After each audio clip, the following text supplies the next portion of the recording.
Xin chào mọi người nhé. Hôm nay đi xem anh Dệ thả áo bắt cá nha mọi người.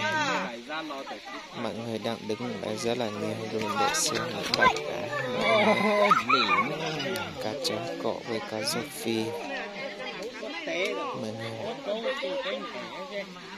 đang đứng đây để một tí nước cạn hết thì bắt cá nha mọi người nhé. Mọi người hãy theo dõi và xem tí anh em bắt cá như nào nhé mọi người ạ. Mọi người tập trung ở đây rất là nhiều luôn để chờ mua cá với ăn Tết nhé mọi người ạ.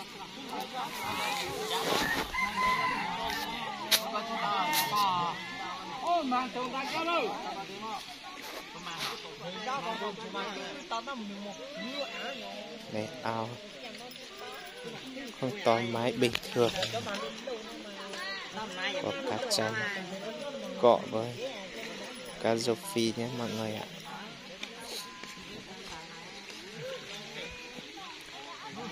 Để xem một tí nước cạn xem có con nào không nhé. Cá chấm cọ thì chắc phải tần 2 bạc tần có.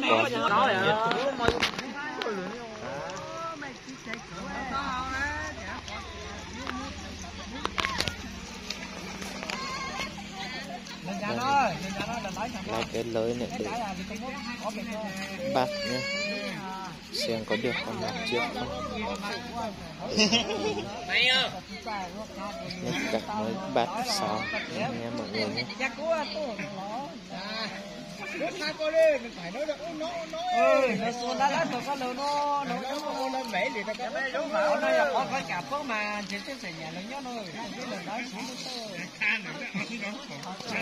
Theo dõi xem một tí như nào nhé mọi người.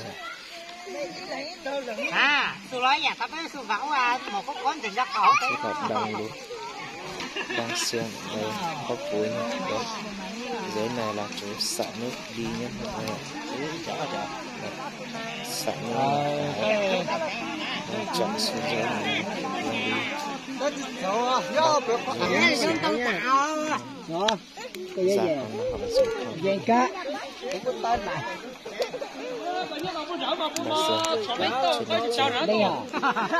Chả lâu quá mà chưa hết luôn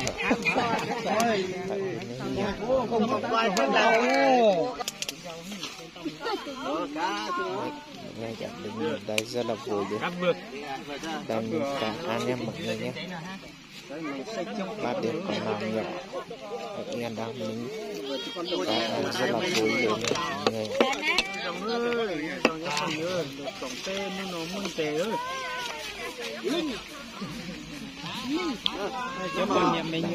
Giờ vốn chè đó anh chị.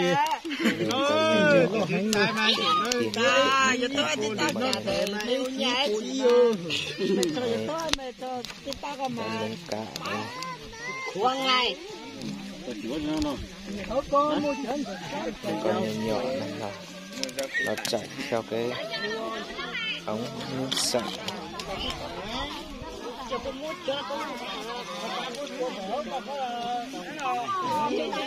Cái máy đó mà, đó về.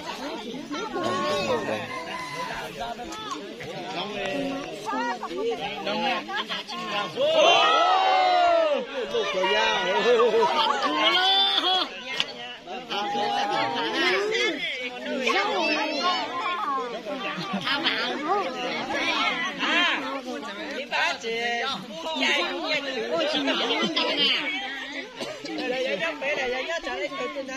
Nào.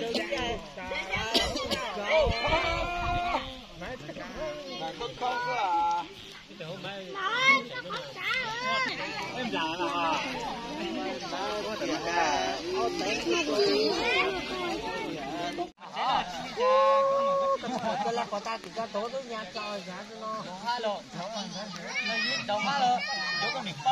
chào mọi người nhé. Hôm nay là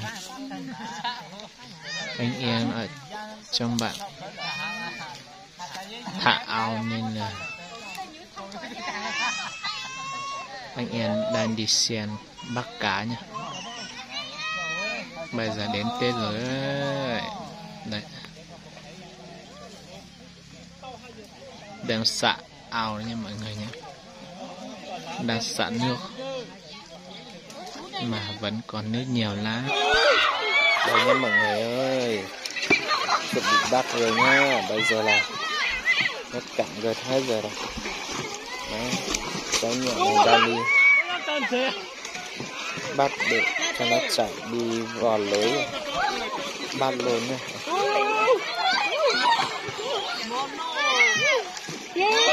Chạy một cái gì luôn, đất nhảy tung lên.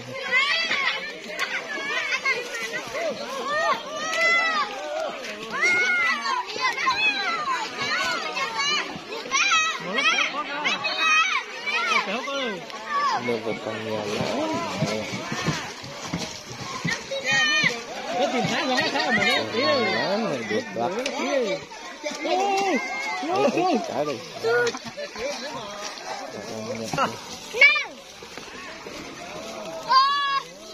Thôi, thở nó. Cái gì muốn không được. Lấy cái nhặt nó, mình cái to như này. Cái trắng cỏ nhặt đi.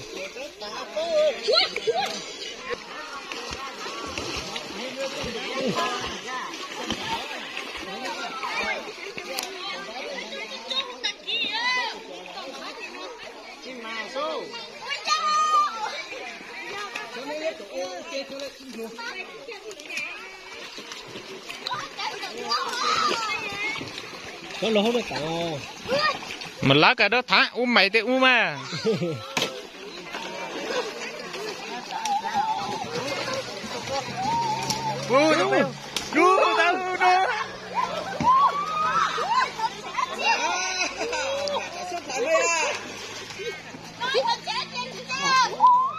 Lại rồi.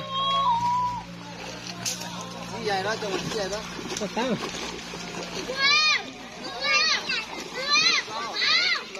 Một tí hốc kêu đó, một tí kêu mày chỉ một cái này, tí lúc đó. Đúng mày với, ăn tao mày có tao với.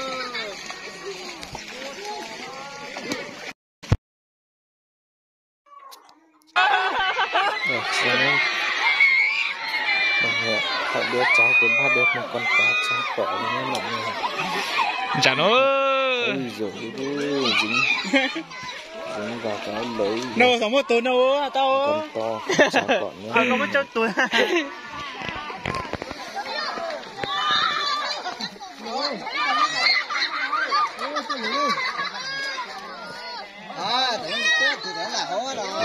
to trắng cỏ đặc biệt. Chị vô à? Mới được lâu xa, lót lâu ra. Lại tôi.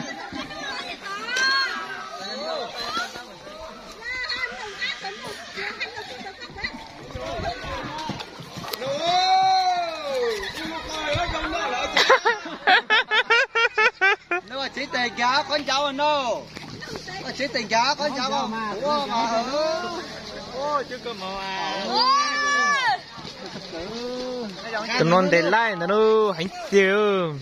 Tí nó cho nó.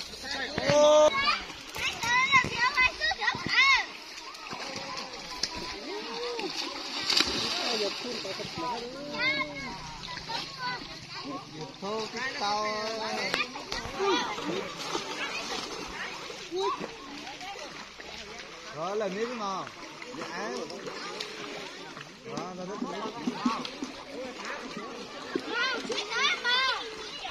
Bên đấy á. Bên đấy. Ô, bên đó. Giờ tí tịch đấy.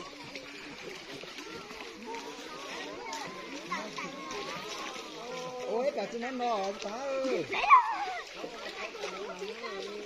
Mà mua rồi.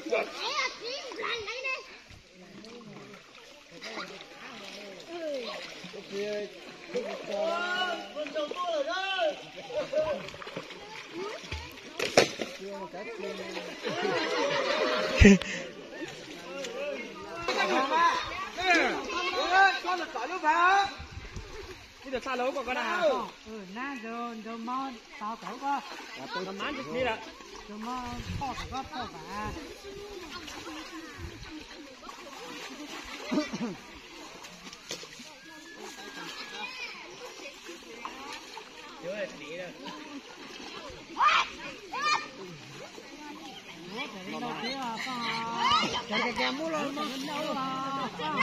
nay được đi xem bắt cá đây. Đấy, nhiều người luôn nhé mọi người nhé. Đừng số vào thì nó lại mà. Đâu? Trong đây là giò số vào đây nó xuống ra. Món nè. Xuống á. Một món bốc thử cho bà mau. Tưởng chờ mau xuống lên. Mau. Có phải thế à?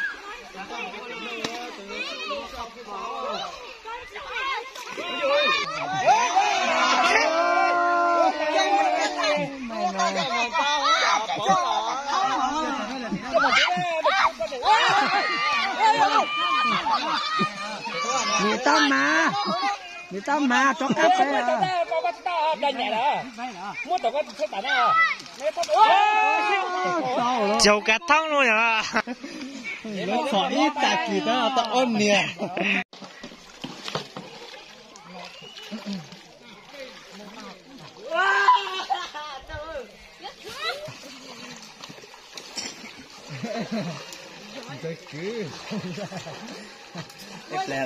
Là thay lòng anh thì càng gọt nó hổ anh thì đấy tôi đủ lùi ra đường chắc quá đấy chơi vô mà mày tụi ít cho tụi bay ít cho tụi trang kìa ít làm anh chị có thì nó còn bố chỉ sao vậy mà đó là mình không chỉ sao nó chỉ vào không lỡ đó rất lâu à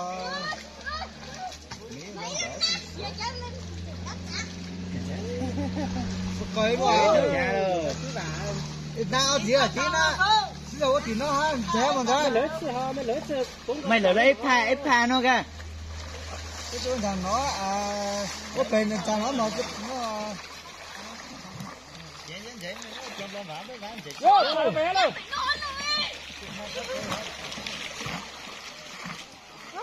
tao bảo khinh bao này khó rồi cho nên tao tin được mà có một khao rồi chưa hết tao mày rồi có chuyện nó còn vậy đâu đá từ tìm này nè cái nên cháu chết tỏ chó cứ ta nó ôi ta hai ta nó đi hai đâu là tao chứ giờ cha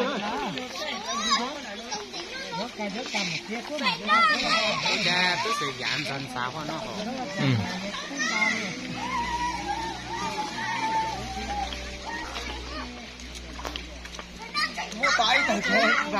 ít cho nó chó có ui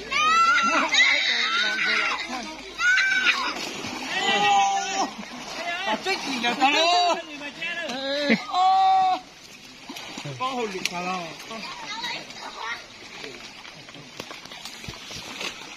ô cha dầu lo cha chịu chính cổ mình muốn tao dâu phi nên là hồ thăm một dâu phi nữa là bố ta chứ giờ phi hay dầu tản à rất phi dầu tản à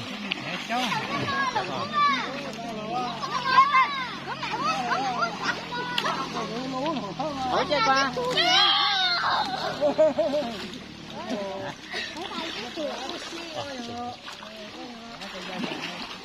cái này có gì vậy cho là giờ tới giờ đi lỡ có mà chán thở hồ chết chứ cái nhìn là dao này để chỉ tay bùi vô cho cá vừa con nó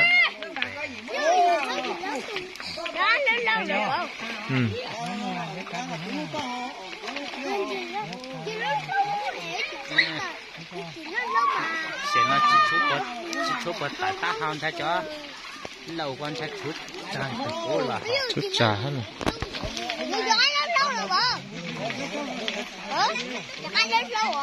ít hơn tiếng nói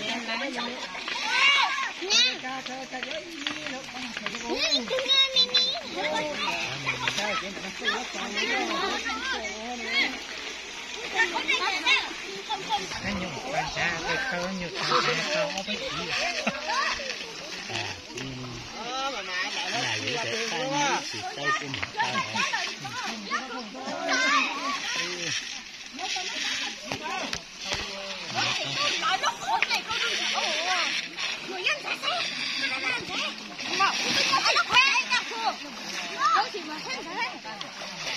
mua cả chấm mấy cái cho mình trả đó phụ了。nó thắt qua mày cho tôi yếu thắt cả một qua.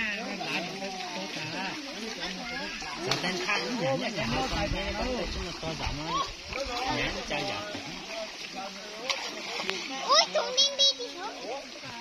Nó gì đó.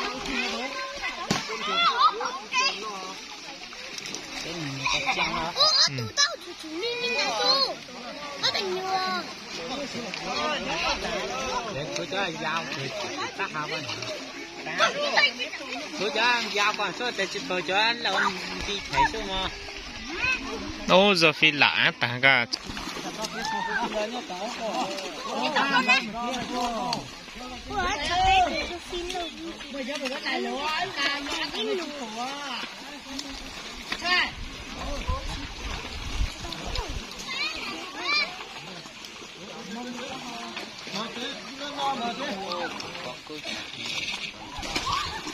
Có mà có chút cả lâu.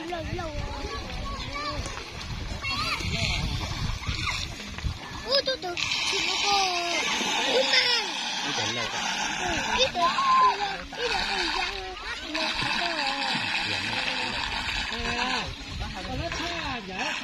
Nào ít từng thì con đi.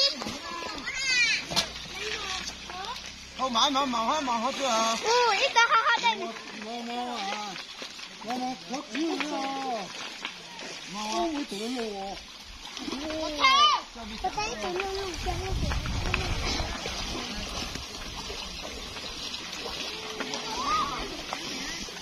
Ai tự chỉ ta ha hả? Chỉ ta ha nha. Đánh cái gì của nó? Đánh đâu con nó tỏ cái gì chết á. Lập nó lên. Nơi ít chỉ chính xác vào bàn tay đâu. Ít chỉ chính xác vào bàn tay cả.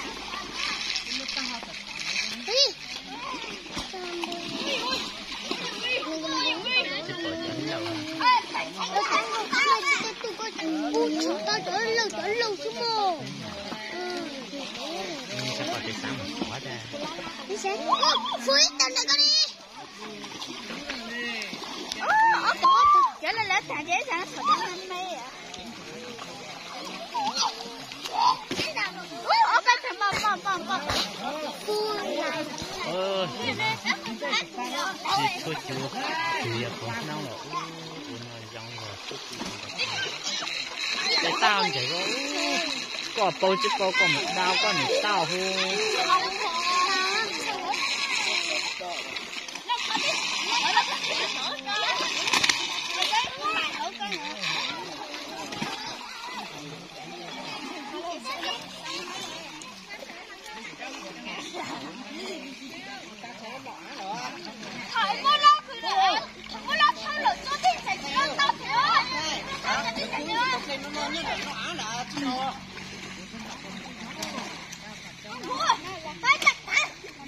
Mimi kia cái gì đấy nè.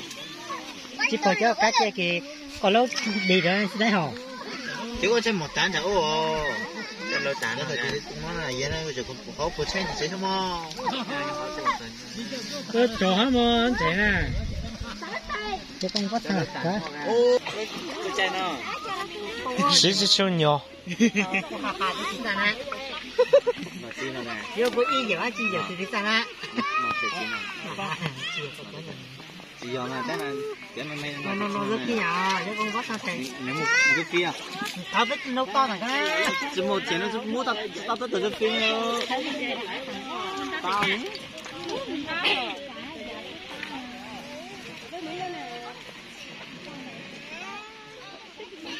Chả có một lắm mốt không mấy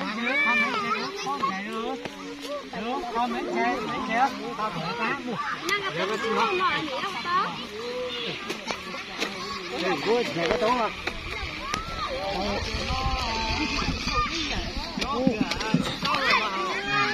nhìn nữa cho mình có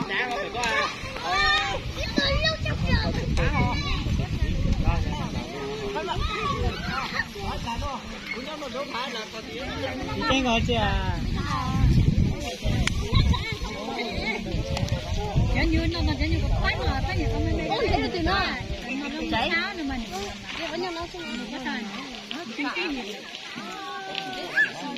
Mà cái cháu câu chơi, giờ tay mất thọ lại còn phun chơi đó mà. Nó có cho tôi sao nó to rồi. Cái cháu nó to họ xảy nên họ cái giang của tiểu cung nhà nó to họ xả đây. Cái tiếp là xả. Cho tổ à thật thì chúng ta mới nhìn gì gần nổi rồi. Ôi, cái này các vùng nó sao quá chả dễ hả? Chơi ra cho đi giờ rồi.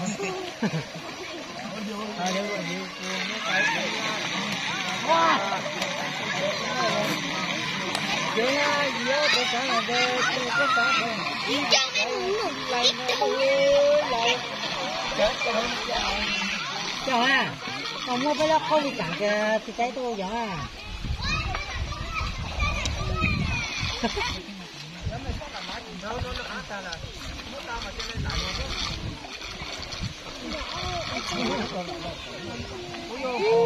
Thằng coi nó tụi nó. Không không Ôi cái mình tao tả là hồ. Nó có dính đâu cái này cho máu.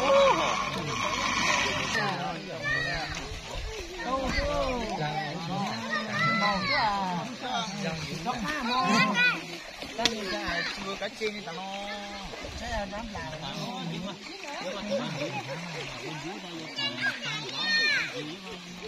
Hai con mấy hai là thì không thể có ta. Hai ngôi hai đó mà. Tao sáu nè. Cái thôi. nhớ thằng tao dám nè.